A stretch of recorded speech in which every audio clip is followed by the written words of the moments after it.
Hello. ஒரு விஷயம் நமக்கு சாபமா தெரியுது, ஆனா உண்மையில அது ஒரு வரம்னு சொன்னா எப்படி இருக்கும்? நம்ப முடியலையா? வாங்க, இன்னைக்கு ஒரு சூப்பரான கதை மூலியமா நம்ம மனசோட சக்தியே எப்படி மாத்தலாம்னு பார்க்கலாம். ரெடியா இருங்க, உங்க பார்வை டோட்டலா மாறப்போகுது. சரி, வாங்க கதைக்குள்ள போலாம்.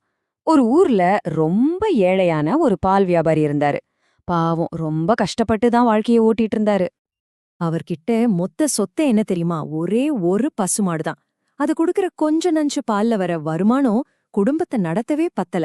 அதனால எப்போ பார்த்தாலும் ஒரே கவலை தான் அவருக்கு. ஆனா அவரோட வாழ்க்கையில ஒரு பெரிய ட்விஸ்ட் வரப்போகுது. அது ஒரு வரமா இல்ல சாபமா? வாங்க பார்க்கலாம். வரமும் சாபமும் எப்படி அவரோட வாழ்க்கைய தலைகீழா மாத்துச்சுன்னு பாப்போம். ஒரு நாள் ரொம்ப சோகமா வீட்டு வாசல்ல உட்கார்ந்திருந்தாரு. அந்த வழியா போன ஒரு முனிவர் இவரோட நிலைமைய பார்த்து மனசு இறங்கி, உன் தொழில் நல்லா வளரட்டும்னு ஆசீர்வாதம் பண்ணாரு. என்ன ஆச்சரியம், அந்த வார்த்தை அப்படியே பழிச்சிடுச்சு. அவரோட வியாபாரம் செம்மையா பிக்கப் ஆகி 1, 2ன்னு நிறைய மாடுகளை வாங்கி அந்த ஊர்லயே பெரிய பணக்காரராயிட்டாரு. கொஞ்ச நாள் கழிச்சு அதே முனிவர் திரும்பவும் அந்த வழியா வந்தாரு. ஆனா இப்போ நிலைமையே வேற. பணத்திமிர்ல அந்த பால் வியாபாரி முனிவரை கண்டுக்காம ரொம்ப அலட்சியமா நடந்துக்கிட்டாரு. இத பார்த்து கோபமான முனிவர், இனிமே உனக்கு ஒரே ஒரு மாடுதான் இருக்கும்னு ஒரு சாபத்தை கொடுத்துட்டாரு. முனிவர் சொல்லி வாய் மூடல. ஒரு மேஜிக் மாதிரி அவரோட அத்தனை மாடுகளும் காத்துல கரைஞ்சு போச்சு. கடைசியில திரும்பவும் அந்த ஒரே ஒரு மாடு மட்டும்தான் நின்னுட்டு இருந்துச்சு. பாருங்க, மொத்த செல்வமும் ஒரே நிமிஷத்துல காணாம போயிடுச்சு. அவரு சோகத்துல உடைஞ்சு போயிருந்தப்போதான் யாருமே எதிர்பார்க்காத ஒரு விஷயம் நடந்துச்சு. ஒரு சாபத்துக்குள்ளேயே ஒரு வரம் எப்படி ஒழிஞ்சிருந்துச்சுன்னு பார்க்கலாமா? கணவர் அழுது புலம்பிட்டு இருந்தப்போ அவரோட புத்திசாலி மனைவி வந்தாங்க. ஆறுதல் சொல்லிட்டு ரொம்ப நம்பிக்கையோட சொன்னாங்க, கவலைப்படாதீங்க, இந்த சாபத்தையே நம்ம ஒரு வரமா மாத்திக்கலான்னு ஒரு சூப்பர் ஐடியா சொன்னாங்க. அவங்களோட பிளான் என்ன தெரியுமா? ரொம்ப சிம்பிள், ஆனா செம புத்திசாலித்தனமான ஐடியா. முனிவர் என்ன சொன்னாரு? நம்ம கிட்ட எப்பவுமே ஒரு மாடு இருக்கும்னு தானே. அப்போ நாம என்ன பண்ணலாம்னா, காலையில பாலை கறந்துட்டு சாயங்காலம் அந்த மாட்டை சந்தையில வித்துடலாம். சாபத்தோட பவர்னால அடுத்த நாள் காலையில நமக்கு புது மாடு வந்துடும். எப்படி இருக்க ஐடியா? செம்மல்ல? அவரும் அவங்க மனைவி சொன்ன மாதிரியே செஞ்சாரு. நம்பவே முடியல. டெய்லி மாட்டை வித்தாரு. ஆனா தினமும் ஒரு புது மாடு வந்துட்டே இருந்துச்சு. அந்த சாபமே அவருக்கு ஒரு அள்ள குறையாத அக்ஷய பாத்திரம் மாதிரி ஆயிடுச்சு. மறுபடியும் பெரிய பணக்காரராயிட்டாரு. பாத்தீங்களா, ஒரு சாபம் எப்படி வரமா மாறுச்சுன்னு? ஓகே, கதை ரொம்ப இன்ட்ரெஸ்டிங்கா இருக்கு. ஆனா இந்த கதைக்கும் நம்ம மனசுக்கும் என்ன சம்பந்தம்?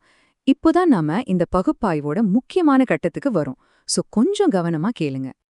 இங்க பாருங்க, கதையில வர்ற சாபம், அதாவது அந்த ஒரே ஒரு மாடு அப்படிங்கிறது நம்ம மனசுல வர்ற கோபம், பயம், கவலை மாதிரியான கஷ்டமான உணர்வுகள் தான். ஆனா அந்த சாபத்தையே வரமா மாத்தின மாதிரி, அதாவது முடிவில்லாத மாடுகள் கிடைச்ச மாதிரி, இந்த கஷ்டமான உணர்வுகளையும் நாம தற்காப்பு, எச்சரிக்கை, பொறுப்புணர்வு மாதிரி நல்ல விஷயங்களுக்கு பயன்படுத்த முடியும்.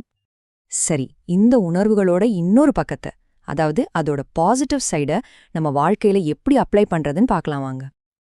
இது ஒரு சிம்பிள் ஆனா பவர்ஃபுல் டெக்னிக். உங்களுக்கு வர்ற கோவத்தை மத்தவங்கள காயப்படுத்தாம உங்களை தற்காத்துக்க ஒரு கேடயமா யூஸ் பண்ணலாம். பயம் வந்தா அதை பார்த்து ஓடாம ஒரு வார்னிங் சிக்னலா எடுத்துக்கலாம். கவலை வரும்போது அதுல மூழ்கி போகாம உங்க பொறுப்புகளை இன்னும் சரியா செய்யறதுக்கான ஒரு தூண்டுதலா மாத்திக்கலாம். ஆக இந்த நெகட்டிவ் எமோஷன்ஸ்குள்ளேயே ஒரு பாசிட்டிவ் பவர் ஒளிஞ்சிருக்கு. அதை நாம தான் தேடி கண்டுபிடிக்கணும். ஆனா ஒரு கேள்வி, எல்லா நேரமும் இந்த உணர்வுகளை நம்ம ஒரு ஆக்ஷனா மாத்தணுமா? சில சமயம் அதை அப்படியே விட்டுடுறது தான் பெஸ்ட். ஏன் அப்படின்னா அடுத்ததா பார்க்கலாம். நம்மளோட ஆழ்மனம், அதாவது சப்கான்ஷியஸ் மைண்ட், ஒரு செக்யூரிட்டி கார்டு மாதிரி. அதோட ஒரே வேலை நம்மள பாதுகாக்கிறது தான். அதனால ஒரு சூழ்நிலை வந்தா அது நல்லதா கெட்டதான்னு ரொம்பலாம் யோசிக்காது. ஆபத்துன்னு தோணுச்சுன்னா உடனே ரியாக்ட் பண்ணிடும். இது நம்மள காப்பாத்திக்க இயற்கையாவே அமைஞ்ச ஒரு சிஸ்டம். அதனால சில சமயம் ஒரு உணர்ச்சி தேவையில்லாம வரும்போது நாம உடனே அதுக்கு அடிப்பணைய தேவையில்லை.